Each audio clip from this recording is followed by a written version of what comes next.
What's going on, everybody, and welcome back to Comic Breakdown. In this video, we are jumping into Batman issue 132. After the events of Failsafe, Batman found himself somewhere out in the multiverse, completely lost, not knowing where he is. He has landed in a Gotham City that is very unfamiliar, having the likes of Harvey, Dent, and Killer Croc roam free, brutalizing the population. There is no Batman. Bruce Wayne is said to be dead. And so while our universe's Batman finds himself in this new Gotham, his main goal is getting back home, getting back to his boys, getting back to his family. But will Batman be able to resist the urge to save this city? Make sure you guys have subscribed to the channel, make sure that you like this video, and with that being said, let's dive into this breakdown.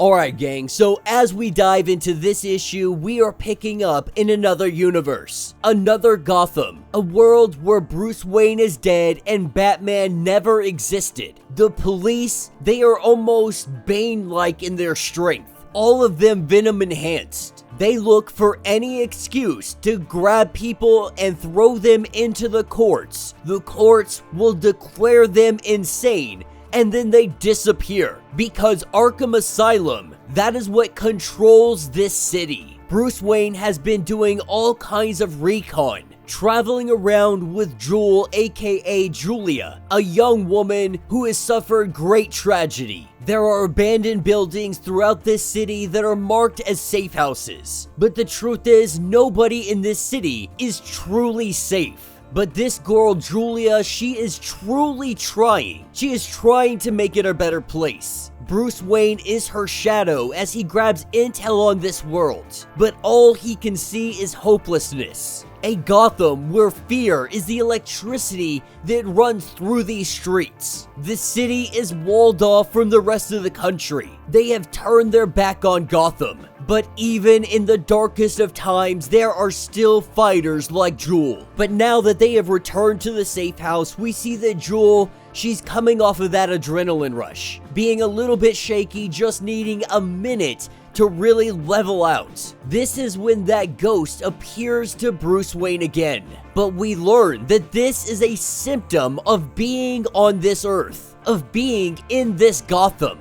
Now, Bruce Wayne has told his story to her, saying that he is a multiversal traveler. He's not really sure if she believes this, but still, he continues on the path. He believes these hallucinations are a cause of multiversal travel, but she tells us that this is what is called crane brain, a gas that pumps into the city that gives Arkham's goons more reason to commit them. If people complain about hearing voices, of seeing things that aren't really there, then they can be deemed as crazy, insane, and be locked away in Arkham. Luckily, there is a pill for them to take that at least stays off these hallucinations, but you have to continuously take them for it to work all the time, that they do wear off in a day or so. With Joel letting us know that these pills come from Holiday Industries, not a name that Bruce is familiar with, but if that is this world's Wayne Enterprises, maybe this will help him find a way home. This is where we pick up with Red Mask. Red Mask is going to the judge's chambers. The judge is Harvey Dent, with many dead men in front of him. These men were criminals, he punished them, their verdict was given. But Red Mask is here to say that he wants Bruce Wayne dead. Though Bruce is supposed to be a dead man, Bruce had won his fight against Harvey Dent. And so Red Mask is coming to him, letting him know that he can turn off the switch to that venom anytime he wants, to make him a small, shriveled man. He is letting Harvey know that you need to bring Bruce Wayne in front of me, or the final verdict will be on him. Picking back up with Jewel and Bruce, the two of them just discussing not only Holiday Industries, but high society as a whole. At least here in Gotham, there is still very much an upper class. The man in charge, Darwin Holiday himself. They say that he is the one fighting back against Arkham's hold on the city. They look up to the tower. They say that Darwin is a recluse that stays hidden away in Athena Tower. But next week, there is a big gala at the tower, an opportunity to get in.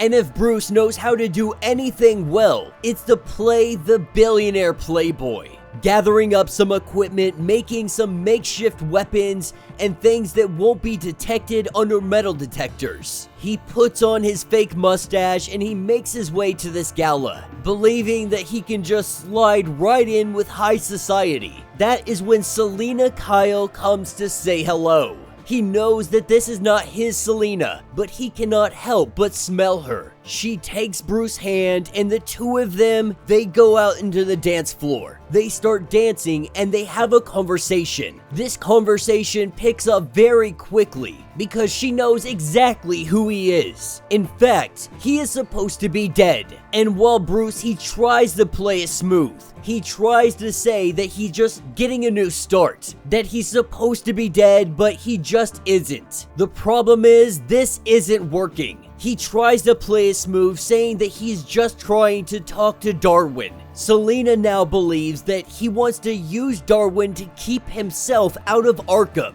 pointing up top, saying go ahead and go pay tribute. Seeing this man, he knows who it is. That face, that smile. Bruce immediately stops dancing, he turns around, and he goes to leave. Because if this is in fact Joker, he's gotta do more reconnaissance. He's gotta figure out what is truly going on here. That is when Selina pulls out her whip, she wraps it around Bruce. From the top balcony, we have a ginormous looking punchline that comes in with a heavy fist. And so now Bruce on his toes, everybody in the city is freaking jacked up on venom. Essentially, everybody's on massive steroids. And he is trying with all of his effort just to stay on his feet. That is until Killer Croc shows up. He tries fighting, but he is severely outmatched. Grabbing some liquid out of his jacket, he sprays Killer Croc and he lights a match.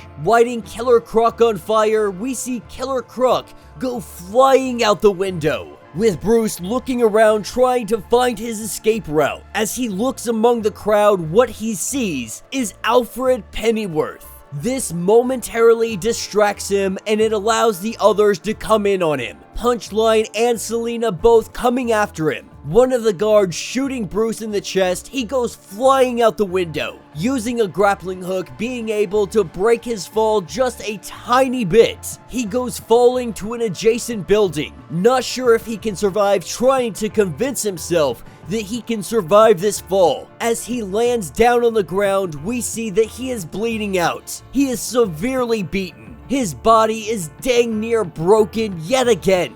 With the hallucination of Jim Gordon returning, Bruce trying to make it back to the safe house. This is where he sees a cop that is just beating the heck out of a person in the alleyway.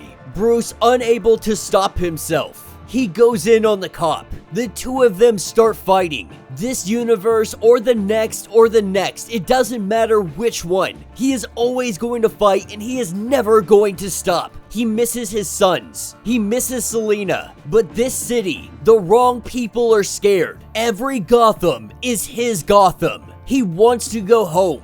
But they need help out of this, to strike fear into the people that need it. He knows this. He has been here before. And so Bruce Wayne, he shall become the Bat. And that will be the end of this issue. So let me know what you guys think down in the comments. Leaving us with Bruce Wayne just severely beaten in that alleyway. He did beat up the cop, so we gotta give him props for that. But he knows what this city needs. It needs Batman. It needs the vigilante, the Dark Knight in the shadows waiting for the criminals, waiting for injustice. That this city has gone without a Batman for far too long. I'm excited about this because Bruce Wayne gets to remember why he is Batman, why he has done everything that he has done. It puts him back into perspective. Even if this is a short-lived time on this Gotham, when he goes back home, I think we'll see a more rejuvenated Batman. Because sometimes you just need that. Sometimes you need the simple reminder of why you fight,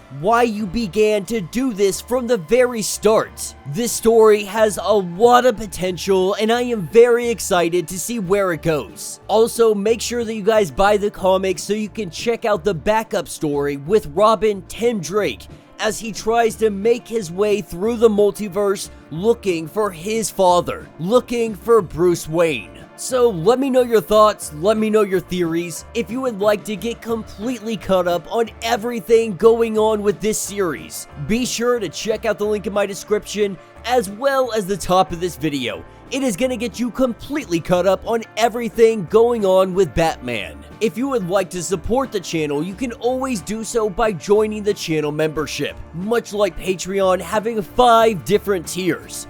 From $1 to $50, from loyalty badges to getting free comics every single month. Not only does this help out the channel tremendously, but you are getting tons of perks in the process. Now, if you are unable to do that, do me a favor, subscribe to the channel, like this video, hit that notification bell, and with that being said, until the next breakdown.